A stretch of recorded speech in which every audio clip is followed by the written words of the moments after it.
জুলাই আন্দোলনে হাসিনার পতন হলেও সেই ফ্যাসিস্ট ব্যবস্থা রয়ে গেছে। এখনো চলছে সন্ত্রাস ও দখলদারিত্ব। তাই লড়াই শেষ হয়নি বলে মন্তব্য করেছেন জাতীয় নাগরিক পার্টি এনসিপির নেতারা। জুলাই গণ অভ্যুত্থানের বর্ষপূর্তিতে দেশ গড়তে জুলাই পদযাত্রার দ্বিতীয় দিনে তারা এসব কথা বলেন। কুড়িগ্রাম প্রতিনিধি আতাউর রহমান বিপ্লব ও লালমনিরহাট প্রতিনিধি গোকুল রায়ের তথ্য ও ভিডিওতে ডেস্ক রিপোর্ট।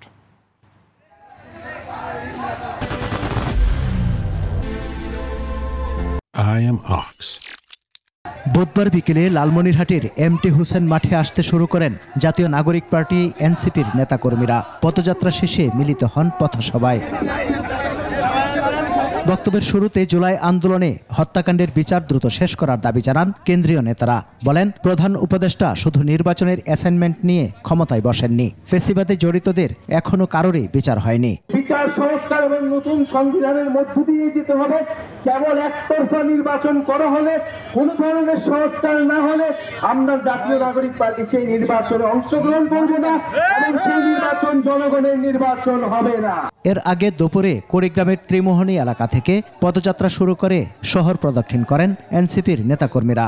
পরে ঘুষপাড়া এলাকায় পথসভা থেকে বক্তারা নতুন দেশ গঠনে সবাইকে ঐক্যবদ্ধ থাকার আহ্বান জানান। বিচার সংস্কার এবং রাষ্ট্র পুনর্গঠনের লক্ষ্যে আমরা যদি রাজনৈতিক দল হয়ে জনগণের প্রতিনিধিত্ব করতে চাই, সেই ফ্যাসিস্ট সরকারের পতন হলেও সেই ফ্যাসিস্ট ব্যবস্থা কিন্তু রয়ে গেছে।